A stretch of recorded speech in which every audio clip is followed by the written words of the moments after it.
ఇవాళ red ambulance ఏదైతే మీ private అంబులెన్స్‌కి అన్యాయం చేస్తా ఉంది అని చెప్పి కూడా రోడ్డుకెక్కారు. మరి ఏంటి పరిస్థితి?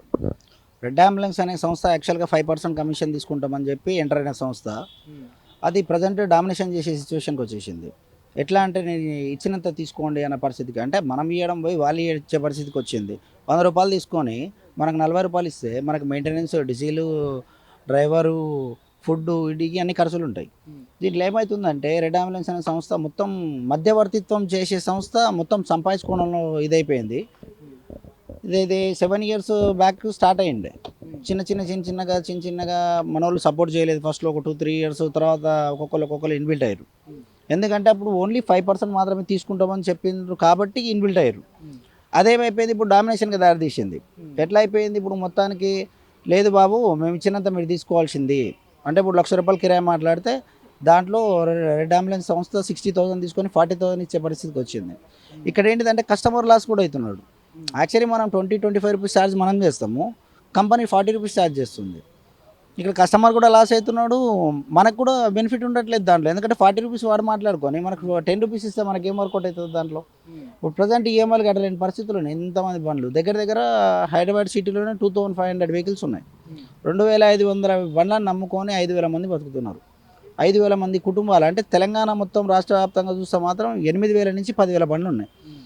10,000 బండ్లు అంటే 15,000, 20,000 కుటుంబాలు ఉంటాయి. ఈ 20,000 కుటుంబాలను రోడ్డు మీద తీసుకొచ్చే పరిస్థితికి వచ్చింది ఈరోజు సంస్థ. కార్పొరేట్ హాస్పిటల్స్లో మొత్తం టైప్ చేసుకుంటుంది.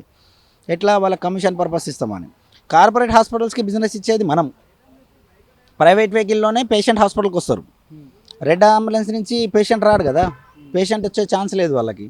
ప్రైవేట్ అంబులెన్స్ వాళ్ళు పేషెంట్ తీసుకొచ్చి హాస్పిటల్కి ఇస్తే హాస్పిటల్కి బిజినెస్ ప్రైవేట్ అంబులెన్స్ ఇస్తుంది. కానీ ప్రైవేట్ హాస్పిటల్స్ ఏం చేస్తున్నాయి, రెడ్ అంబులెన్స్కి బిజినెస్ ఇస్తున్నారు వాళ్ళు.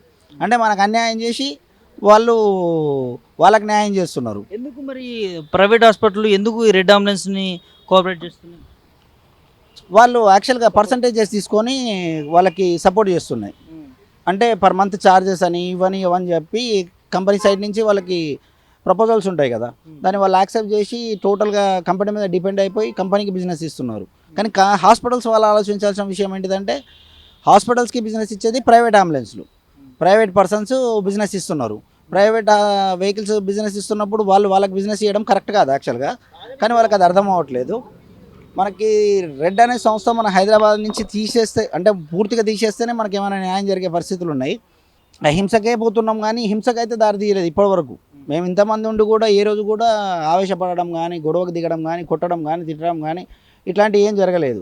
వేరే స్టేట్లలో ఆల్రెడీ రెడ్ అంబులెన్స్ని బ్యాన్ చేసిరు. 2-3 స్టేట్లలో బ్యాన్ చేసిరు.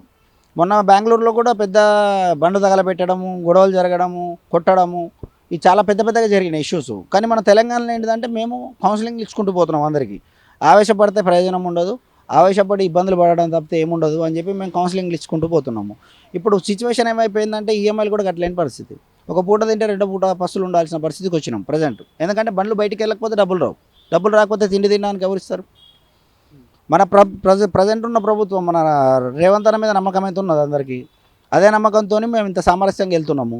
ఒకవేళ వాళ్ళు మనకేమన్నా న్యాయం చేస్తే హెల్ప్ఫుల్గా ఉంటుంది. ఒకవేళ వాళ్ళు న్యాయం చేయకపోతే మేము ఎక్కడిదాకైనా సిద్ధంగా ఉన్నాము. మేము రెడ్ అనే సంస్థని టోటల్గా బ్లాక్ చేస్తాము. ఏమైనా చేయడానికి సిద్ధంగా ఉన్నాం. ఏంటిదంటే అహింసకు ద్వారా వెళ్తేనే మనకి ఏదన్నా మంచి జరుగుతుందన్న ఆలోచనతో ఉన్నాం. అది హింసకే క్లారిటీ వస్తుంది అన్నప్పుడు హింసకు కూడా వెనకాడే ముచ్చట లేదు. ఎందుకంటే ఎవరి బాధలు వాళ్ళకు ఉన్నాయి. కడుపు మండినోడికి తెలుస్తుంది కడుపు మంట ఏంటిదో, పక్కన చూసేటోడికి ఏం తెలుస్తుంది.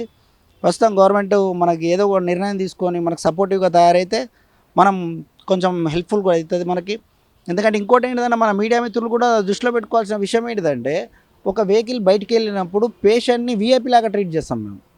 యాక్చువల్లీ వీఐపీకి కాన్వాయ్ ఉంటుంది, కానీ మాకు గవర్నమెంట్ పర్మిషన్ ఇచ్చింది ఎందుకు, మేము పేషెంట్ని స్టేబుల్గా తీసుకెళ్ళి హాస్పిటల్ జాయిన్ చేయాలనే కదా. కానీ మన కొంతమంది మీడియా మిత్రులకు కొంచెం మరి ఏందో అది అర్థం కావట్లేదు. కానీ ఇష్టం వచ్చినట్టు రాస్తున్నారు. ఏమని, అంబులెన్స్లు ఇట్లా టైంపాస్కి తిప్పుతున్నారు, అంబులెన్స్లు ఇట్లా తిప్పుతున్నట్టు. అది బాధ్యత లేనోడు. అంటే ఒక వ్యక్తి తప్పు చేస్తే అది వ్యక్తి పరంగానే పోవాలి, అంతేగాని అది ఒక కుటుంబానికి సంబంధం లేదు, ఒక వ్యవస్థకి సంబంధం లేదు, ఒక యూనియన్కి సంబంధం లేదు, ఒక రాష్ట్రానికి సంబంధించిన విషయం కాదు అది. ఇది ఒకటి దృష్టిలో పెట్టుకోవాలి మన మీడియా మిత్రులు కూడా. ఎందుకంటే చాలా చూస్తున్నాను నేను, డైలీ గాసిప్స్ వస్తున్నాయి, అసలు సంబంధం లేని విషయాలు అవి. ఎందుకు అంటే మేము ఎమర్జెన్సీలో పేషెంట్ని కాపాడదామని పోతాం, మా పిల్లల్ని మర్చిపోతాం, ఇంట్లో అమ్మ నాన్నలను మర్చిపోతాం, తిండి మర్చిపోతాం, నిద్ర మర్చిపోతాం, ఇన్ని మర్చిపోయి మేము రోడ్డు ఎక్కుతున్నాం. ఒకటే మోటివ్ మాది, ఎంతసేపు పేషెంట్ హాస్పిటల్కి స్టేబుల్గా తీసుకెళ్ళాలన్నదే మా మోటివ్. మాకు వేరే మోటివ్ ఏముంటుంది? 15 నిమిషాలు సైరన్ వేస్తే 15 నిమిషాలు నిలబడమని చెప్పండి ఎవరన్నా. 15 నిమిషాలు ఊర్చుకోలేరు ఆ సౌండ్కి, చెవులు పగిలిపోతాయి. కానీ మేము పేషెంట్ ఒక్కటే, మాకు ప్రపంచం ఉండదన్న. మాకు ఒకటే ప్రపంచం పేషెంటే. పేషెంట్ హాస్పిటల్ దగ్గర సేఫ్గా దింపిరమ్మా లేదా, ఇదే ఆలోచిస్తాం మేము. కానీ పోలీస్ వ్యవస్థలో కూడా కొంతమందికి అర్థం కావట్లేదు ఈ విషయము. ఎమర్జెన్సీ వెహికల్, ఎమర్జెన్సీ అన్నదాన్ని ఎమర్జెన్సీ అని పేరు ఇచ్చిందే ఎమర్జెన్సీ గురించి, దాన్ని టైంపాస్ లాగా మాట్లాడుతున్నారు. మరి నోటికి వచ్చినట్టు లేదు, టైంపాస్ చేస్తున్నారు. ఒక వ్యక్తి తప్పు చేస్తే అది వ్యక్తిని ఉద్దేశించి మాట్లాడాల్సిన విషయం. వాళ్ళ మీద యాక్షన్ తీసుకోండి. ఎవరైనా తప్పు చేస్తే వాళ్ళ మీద యాక్షన్ తీసుకోండి. మా యూనియన్ నుంచి ఇప్పటివరకు ఎవరు పోలీస్ స్టేషన్ మెట్లు ఎక్కలేదు. ఒకవేళ మేము తప్పు చేసి ఉంటే మేము ఎక్కాలి కదా. మేము ఇప్పటివరకు ఎవరు ఎక్కలేదు పోలీస్ స్టేషన్ మెట్లు. కానీ నోటికొచ్చిన రాతలు రాయడం, నోటికొచ్చిన మాటలు అనడం అయితే కరెక్ట్ కాదు. మొత్తానికి ఏం చెప్తారు రెడ్ అంబులెన్స్ గురించి? అంటే మీకు ఏం న్యాయం కావాలి? రెడ్ అంబులెన్స్ అనే సంస్థను తీసేయాలి. తెలంగాణ నుంచి దాన్ని వేర్లతో సహా పీకి పక్కకేసేయాలి. అప్పుడే మన అంబులెన్స్లకు, ప్రైవేట్ అంబులెన్స్లకు న్యాయం జరుగుతుంది. ఎందుకంటే ఎవరు తిండి వాడు తింటాడు, ఎవడు బతుకుతాడు. కానీ ఇప్పుడు సంస్థ రావడం వల్ల ఏంటంటే, సంస్థ ఇక్కడ కస్టమర్ కూడా లాస్ అవుతున్నాడు కదా. 40 రూపాయలు ఛార్జ్ చేస్తే కస్టమర్ లాస్ అవుతున్నాడు. మాకు 10 రూపాయలు ఇస్తే 30 రూపాయలు మేము లాస్ అవుతున్నాం. ఇప్పుడు మేము మాకు కావాల్సింది ఏంది? మాకు ఒక వాల్యుబుల్ రేట్ కావాలా. ఆ రేట్ కోసం మేము పోతాము. కానీ కంపెనీ ఏం చేస్తుంది? డబుల్ రేట్ తీసుకుంటుంది. డబుల్ ప్రైస్ తీసుకొని రెడ్ అంబులెన్స్ అనే సంస్థ ఏం చేస్తుంది? డబుల్ ప్రైస్ కస్టమర్ దగ్గర తీసుకుంటుంది. ఇటు కస్టమర్ని మోసం చేస్తుంది, ఇటు మాకు ఇవ్వాల్సినది మాకు ఇవ్వకుండా దాంట్లో కూడా 50% ఇచ్చి మమ్మల్ని మోసం చేస్తున్నది. అంటే ఏంటిదంటే టూ సైడ్ లాస్ అవుతున్నాం. మన తెలంగాణ వల్ల లాస్ అవుతున్నాం. రెండు వైపుల నుంచి చూసినా, ఇటు కస్టమర్ చూసినా మన తెలంగాణనే, ఇటు మేము చూసినా మన తెలంగాణనే. కాబట్టి రెండు సైడ్ల నుంచి మేమే లాస్ అవుతున్నాము. కానీ కంపెనీ బాగుపడుతున్నది. ఇట్లాంటి కంపెనీలు ఎంకరేజ్ చేయకపోవడం మంచిది నాకు తెలిసి. ఎందుకంటే ఇప్పుడు ఈ కంపెనీ వచ్చింది, దీన్ని చూసుకొని ఇంకా 10 కంపెనీలు తయారయ్యేది ఎట్లనే. అంటే జనాలను ముంచడమే ధ్యేయంగా నడిపిస్తున్నది రెడ్ అనే సంస్థ. పబ్లిక్ని ముంచుతున్నది. సరే మాకనే న్యాయం చేస్తున్నట్టే మమ్మల్ని కూడా ముంచుతున్నది. ఎవరికి న్యాయం చేయట్లేదు. ఇట్లాంటి సంస్థలను ఎంకరేజ్ చేయకపోవడం మంచిది. మన గవర్నమెంట్ ఒక రేవంత్ రెడ్డి గారి మీద నమ్మకం ఉన్నది. ఆయన ఒక నిర్ణయం తీసుకొని మనం స్టెప్ వేస్తే మాకు హెల్ప్ఫుల్గా ఉంటుంది. మేము ఆల్రెడీ మాట్లాడుతున్నాము, హెల్త్ మినిస్టర్ గారితో మాట్లాడినాము. అందరినీ రిక్వెస్ట్ చేయడమే సరిపోతున్నది.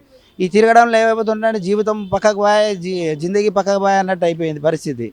ఎప్పుడు తింటున్నామో, ఎప్పుడు బంతున్నామో, ఎప్పుడు లేస్తున్నామో మాకు అర్థం కాని పరిస్థితి. అంటే డ్యూటీ చేస్తే ఒక సాటిస్ఫాక్షన్ ఉంటుంది. అంటే తిండి పని చేసి బండి తోలుతున్నామంటే అది ఒక సాటిస్ఫాక్షన్ ఉంటుంది. హెల్త్ మినిస్టర్ గారిని కలిస్తే మీకు సమాధానం ఏమొస్తుంది? మాట్లాడదామన్నారు కానీ అది అక్కడికే ఆగిపోయింది. ఇప్పటివరకు అయితే ముందుకు ఒక అడిగేసింది అయితే లేదు. మీటింగ్ పెడదామని అన్నారు. ఇప్పటివరకు అయితే దాని గురించి ప్రపోజల్ అయితే ఏం రాలేదు. ఇక మేమే చిన్నగా స్టెప్ బై స్టెప్ వేసుకుంటూ పోతున్నాం. ప్రభుత్వం పట్టించుకోకపోతే తగలబెట్టడమా తగలబడమా రెండే ఆప్షన్స్ ఉంటాయి, వేరే ఉండవు. ఎందుకంటే 10,000 కుటుంబాలు మొత్తం తగలబడిపోతే పరిస్థితి ఎట్లుంటుంది?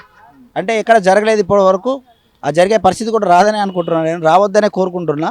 ఎందుకంటే అది కరెక్ట్ కూడా కాదు యాక్చువల్గా. ఎందుకంటే ఇప్పుడు ఆవేశం చాలా అనర్థాలకు దారితీస్తుంది. ఇబ్బందులు పడేవాడికి తెలుస్తుంది ఇబ్బంది ఏంటిది అన్నది. వాళ్ళ ఇష్టప్రాయంగా నడుస్తాము, మాకు నచ్చిందే చేస్తామంటే అది కరెక్ట్ కాదు. ఎందుకంటే తెలంగాణలో పెరిగిన ఒక కంపెనీని చూసుకొని ఇలా రెచ్చిపోతే రేపు తెలంగాణ ప్రజలు సమానం చెప్తారు. ఇది ఎందుకంటే వీళ్ళు కూడా తెలంగాణ ప్రజలే కాబట్టి, మరి నేను తెలంగాణ నుంచే కాబట్టి ఏంటిదంటే అర్థం చేసుకుంటారని అనుకుంటున్నాం మేబీ. ఒకవేళ వాళ్ళు యాక్షన్ తీసుకోకపోతే మేము యాక్షన్ తీసుకోవడానికి తయారైపోతాం. మేము యాక్షన్ తీసుకుంటే చాలా వైలెంట్గా ఉంటుంది. ఎందుకంటే ఇప్పటివరకు ఏంటంటే హింసకు దారి తీయొద్దన్న ఒక్క ఆలోచనతోనే నడుచుకుంటూ పోతున్నాం. టైం పడుతుండొచ్చు మేబీ అన్న ఒపీనియను. చూస్తాం, ఓపిక ఉన్నంత వరకు ఓపిక పడతాం. ఓపిక లేని రోజున తగలబెట్టేస్తాం. రెడ్ అనే సంస్థనే కాదు, బండ్లను తగలబెట్టేస్తాం. రెడ్ అనే సంస్థ బ్యానర్ కనబడ్డ తగలబెట్టేస్తాం. అస్సలు ఆలోచించే విషయమే లేదు. చేతనైనంత వరకు తగలబెడతాం భయ్యా, చేత కాకపోతే చచ్చిపోతాం అంతే. ఆత్మాభిమానాన్ని అయితే తాకట్టు పెట్టుకొని బానిసలాగా అయితే బతకలేము. తెలంగాణ పుట్టుక చాలా డేంజరస్గా ఉంటుంది. ఎట్లా అంటే బానిసలాగా అయితే బతకలేము, తిరగబడతాం అంతే. ఎంతసేపు తిరగబడమే, చేత కాకపోతే చచ్చిపోవడమే. రెండే దారులు ఉన్నాయి మాకు. మేము రెండింటికి సిద్ధంగానే ఉన్నాము. అందరం మాట్లాడుకుంటున్నాము. కంటిన్యూగా నడుస్తున్నాయి మా ప్రోగ్రామ్స్ కూడా. మేము మీడియా మిత్రులు కూడా సపోర్ట్ చేస్తే ఫాస్ట్గా రిజల్ట్ వస్తుంది మాకు.